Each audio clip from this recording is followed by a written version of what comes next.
Iran के अंदर Hamas के राजनीतिक प्रमुख इस्माइल हानिया की हत्या के बाद पूरे पश्चिम एशिया में हालात बहुत तनावपूर्ण हो गया है। ईरान की सेना अब इजराइल पर सबसे बड़े हमले की तैयारी कर रही है। इस हमले की जद में लेबनान भी आ सकता है, जहां पर हिजबुल्लाह के लड़ाके इजरायली इलाके में रॉकेट बरसा रहे हैं। मीडिया रिपोर्ट्स के मुताबिक ईरान, हिजबुल्लाह, हूती तीनों मिलकर इजराइल पर एक साथ मिसाइल, रॉकेट और विस्फोटक ड्रोन से हमला बोल सकते हैं। इस खतरे को देखते हुए इजराइल भी नागरिकों के बम शेल्टर को साफ करने और जरूरी सामान रखने के लिए कहा गया है। वहीं इस बड़े खतरे को देखते हुए भारत सरकार ने इजराइल और लेबनान में रह रहे भारतीय लोगों के लिए एडवाइजरी जारी की है। दरअसल इन तीन देशों में कुल मिलाकर 40,000 भारतीय रहते हैं जो वहां नौकरी या पढ़ाई कर रहे हैं। आंकड़ों पर नजर डालें तो इजराइल में 26,000, ईरान में 10,000 और लेबनान में 4,000 भारतीय रहते हैं। इजराइल में साल 2023 में जहां 18,000 भारतीय रहते थे, वहीं अब ये बढ़कर 26,000 हो गए। इजराइल ने बड़े पैमाने पर भारतीय कामगारों की भर्ती की है।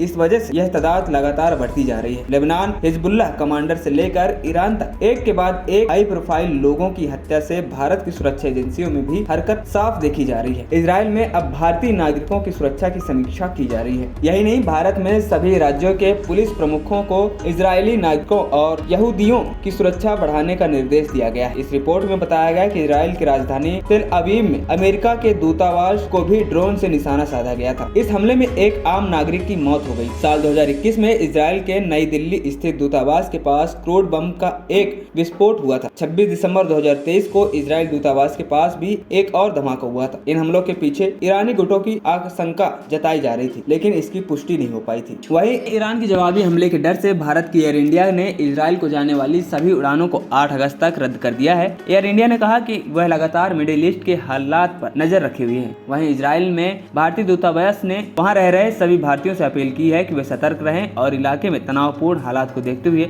स्थानीय सुरक्षा के प्रोटोकॉल का पालन करें। उन्होंने कहा कि भारतीय अनावश्यक घर से बाहर न निकले, ऐसे घरों में रहें जहां पर सुरक्षा के लिए शेल्टर बने हुए हैं। साथ ही कोई भी संकट आने पर हेल्पलाइन पर फोन करें। विश्लेषकों का कहना है कि अगर ईरान हमला करता है तो इजराइल भी लेबनान और ईरान को निशाना बना सकता है। इजराइल के फाइटर जेट और मिसाइलें पूरी अलर्ट मोड पर है। इससे इन देशों में भी भारतीयों पर खतरा रहेगा। ऐसे में वे सतर्कता बरतें। खबरी चौखट की रिपोर्ट।